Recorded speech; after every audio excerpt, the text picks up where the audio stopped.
सुप्रभात विद्यार्थियों, मैं राकेश सिंह आज आप लोगों को हिंदी में रस की परिभाषा, रस के अव्यय पढ़ाऊंगा, जिसमें स्थायी भाव, विभाव, अनुभाव, संचारी भाव क्या हैं, इसको बड़े ध्यान से आप लोगों को पढ़ना है। ये कक्षा 9 से 12 के लिए तो उपयोगी है ही, अन्य प्रतियोगी परीक्षाओं के लिए बहुत ही उपयोगी है।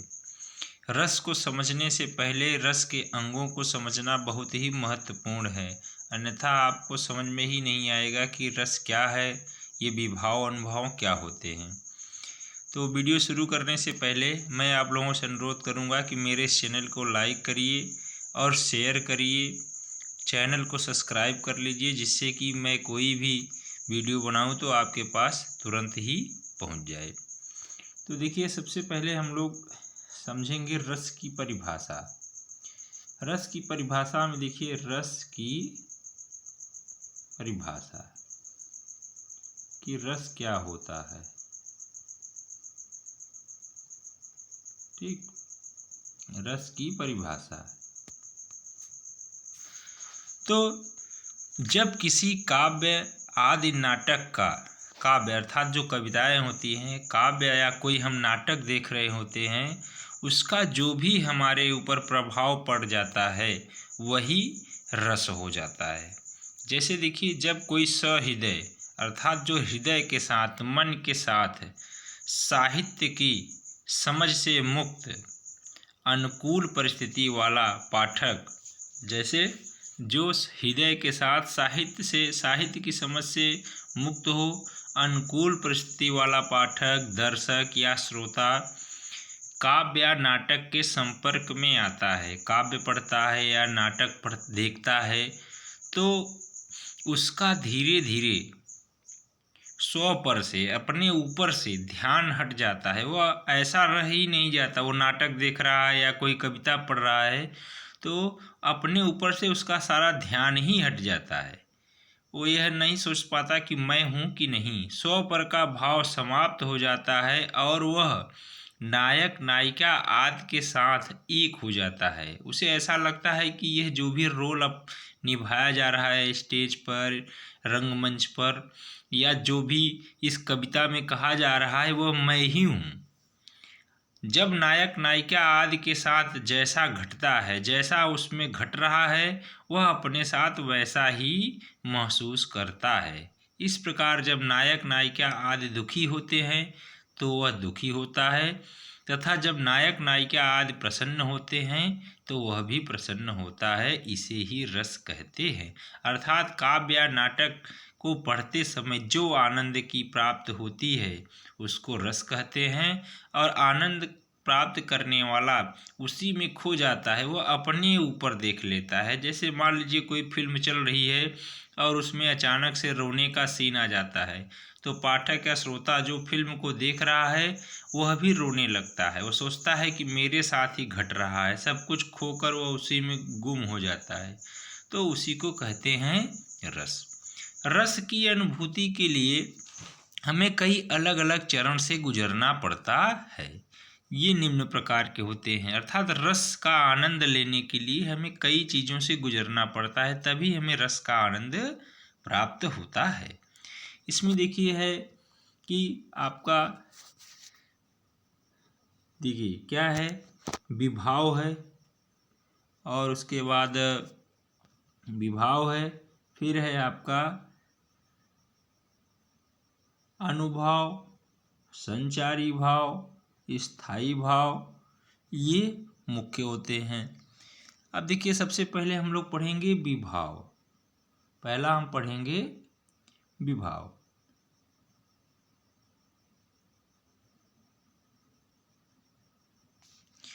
विभाव में देखिए, जिसके सहारे कहानी आगे बढ़ती है उसे विभाव कहते हैं। जिसके सहारे कहानी आगे बढ़ती है, अर्थात जो भी उस काव्य में मेन कथानक होता है, और नाटक देख रहे हैं तो मेन कथानक होता है या मेन जो लोग होते हैं, उसी को विभाव कहते हैं, जो भाव के साथ निभाया जा रहा है। जैसे काव्य या नाटक में नायक या नायिका विभाव होते हैं। अगर उस काव्य या नाटक में कोई नायक या नायिका नहीं है तो उस काव्य या नाटक में जो भी कथा वस्तु है अर्थात जो भी कहानी है वही विभाव का कार्य करती है। मतलब कि कहानी कोई नायक नायिका नहीं है, हम जो भी काव्य पढ़ रहे हैं या जो भी नाटक देख रहे हैं तो उसमें जो कथा है वही विभाव का कार्य करती है। नायक नायिका के आने या प्रवेश मात्र से कहानी आगे नहीं बढ़ती, अर्थात नायक नायिका आ गए तो उससे कहानी आगे नहीं बढ़ती। उसके लिए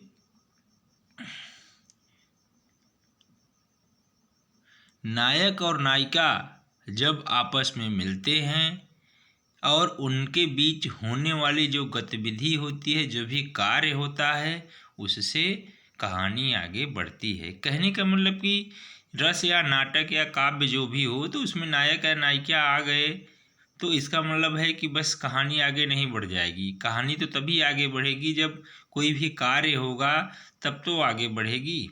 नायक नायिका के मिलने में प्राकृतिक परिस्थितियों का विशेष महत्व होता है, इसलिए विभाव दो प्रकार के होते हैं। देखिए, तो विभाव हमने पढ़ा कि विभाव उसे कहते हैं जिसमें कि जिसके सहारे हमारी कहानी आगे बढ़ती है। जो भी हम पर नाटक देख रहे हैं, काव्य पढ़ रहे हैं, क्योंकि जब कोई नायक नायिका ही नहीं होगा, कोई कथा वस्तु ही नहीं होगी तो हम कहानी आगे कैसे बढ़ेगी, किस पे नाटक खिले जाएगा, किस पे काव्य लिखा जाएगा और हम किसको देखकर भाव विभोर होंगे। तो विभाव दो प्रकार के होते हैं, आलंबन विभाव और उद्दीपन विभाव। देखिए, आलंबन विभाव और उद्दीपन विभाव। आलंबन को अगर ध्यान से हम समझेंगे तो अवलंबन होता है, अर्थात जिस पे कोई वस्तु टिकी रहे। तो आलंबन क्या है, नायक और नायिका होंगे, क्योंकि नायक और नायिका अगर नहीं है तो कहानी किस पे आगे बढ़ेगी, और नायक नायिका नहीं है तो कथावस्तु होगी, तो कथावस्तु के माध्यम से कहानी आगे बढ़ेगी। इसके बाद देखिए उद्दीपन। अब विभाव का ही दूसरा भाग उद्दीपन का मतलब होता है उत्तेजना, प्राकृतिक परिस्थितियाँ।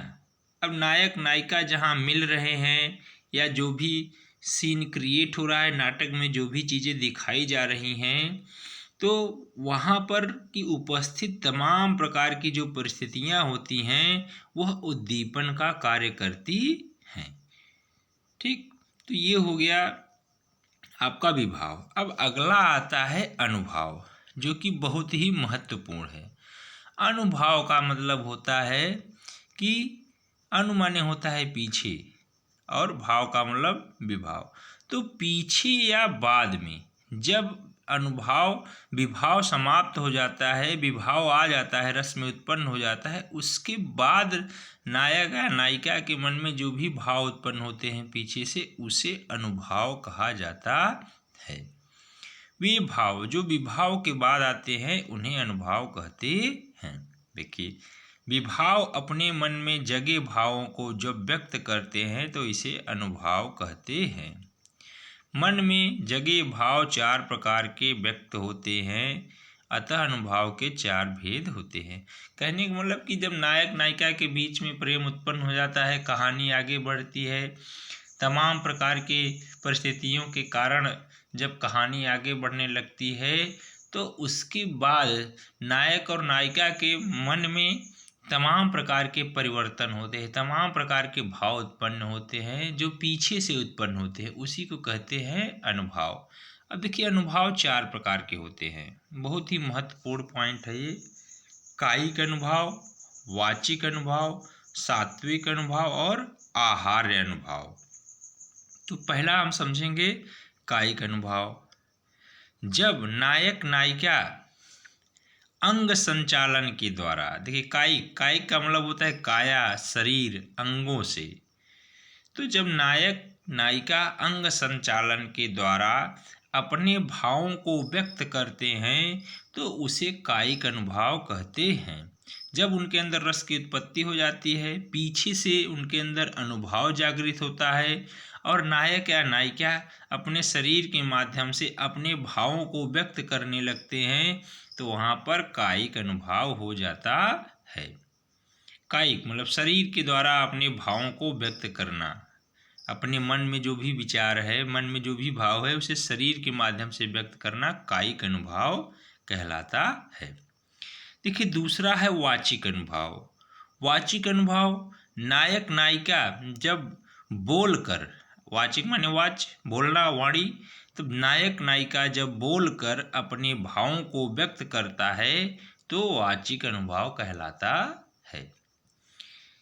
बोलकर पहले में शरीर के माध्यम से, संकेत के माध्यम से अपने भावों को व्यक्त करना कायिक अनुभाव, बोलकर अपने भावों को व्यक्त करना वाचिक अनुभाव कहलाता है। तीसरा है देखिए सात्विक अनुभाव। सात्विक अनुभाव का मतलब होता है जो सादगी के साथ अपने आप व्यक्त होने लगे। देखिए वे अनुभाव जिनके द्वारा हमारे न चाहने पर भी भाव व्यक्त हो जाते हैं उन्हें सात्विक अनुभाव कहते हैं। कि नायक और नायिका न चाहते हुए भी वह अपने भावों को दबा के रखता है, न चाहते हुए भी उनके भाव जब व्यक्त होने लगते हैं तो उसे सात्विक अनुभाव कहा जाता है। और सादगी के साथ ये अनुभव अपने आप व्यक्त होने लगते हैं। ये 8 होते हैं। सात्विक अनुभाव 8 प्रकार के होते हैं। जैसे स्वेद, स्वेद मतलब पसीना आना, प्रकंप अपने आप कांपना, जड़ता एक जगह पर जड़ हो जाना, खड़े रह जाना, विपर्णता अर्थात अब कलर चेंज हो जाना, कभी चेहरा लाल हो जाना, कभी पीला हो जाना।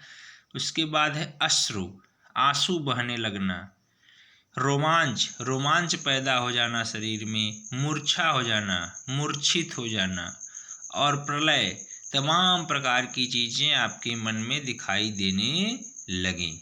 तो सात्विक अनुभाव कितने होते हैं? 8 होते हैं, जो नायक नायिका के न चाहने के बाद भी उनके अंदर पैदा हो जाते हैं, उसे सात्विक अनुभाव कहते हैं। स्वेद, प्रकंप, जड़ता, विपर्ता, अश्रु, रोमांच, मूर्छा और प्रलय।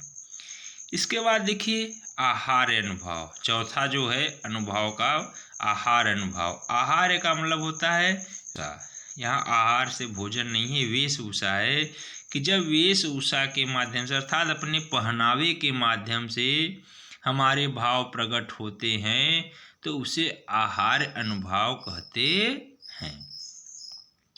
देखिए संचारी भाव चौथा आपका आ गया। तीसरा संचारी भाव। स्थायी भाव तो हर रस में स्थायी रहता ही है, अभी मैं इसको भी बताऊंगा। संचारी भाव या व्याभिचारी भाव, संचारी भाव का ही दूसरा नाम है व्याभिचारी भाव।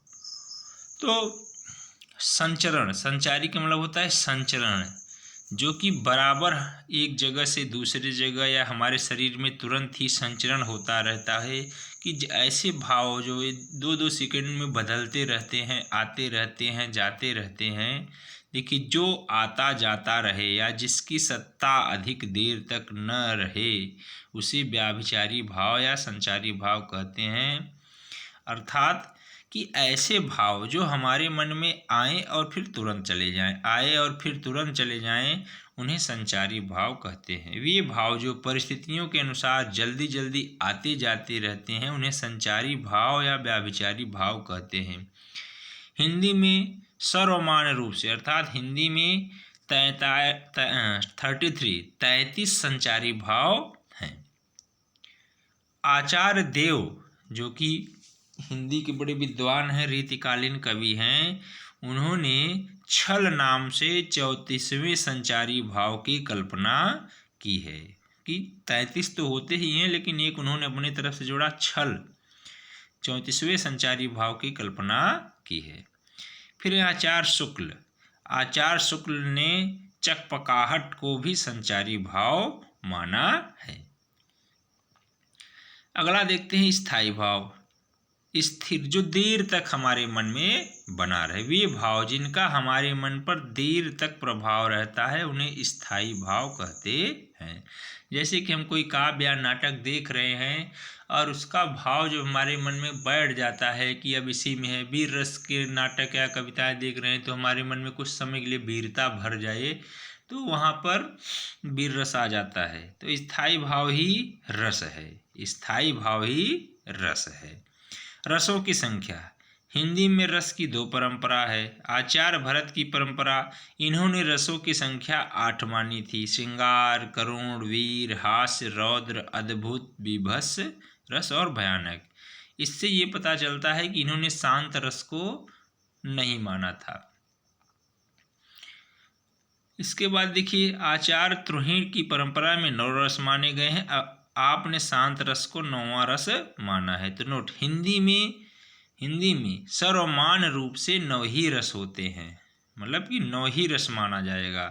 रस एवं उनके स्थायी भाव, श्रृंगार रस का रति या प्रेम, करुण रस का शोक, वीर का उत्साह, रौद्र का क्रोध, हास्य रस का हास, अद्भुत का विस्मय आश्चर्य, बीभत्स रस का जुगुप्सा घृणा, भयानक रस भय, शांत रस निर्वेद, भक्ति रस ईश्वर विषयक रति, वात्सल रस वात्सल या पुत्री विषयक रति। अब देखिए यहाँ पर 11 आया, 11 माना गया है क्योंकि भक्ति रस और वात्सल रस दोनों ही श्रृंगार रस के ही भाग हैं। तो इस प्रकार अगर परीक्षा में या कहीं भी आता है तो आपको यही लिखना है कि रसों की संख्या 9 होते हैं। ठीक है, अब अगले चैप्टर में मैं आप लोगों को श्रृंगार रस के विषय में बताऊंगा, क्योंकि वीडियो बहुत लंबा हो जाएगा। धन्यवाद।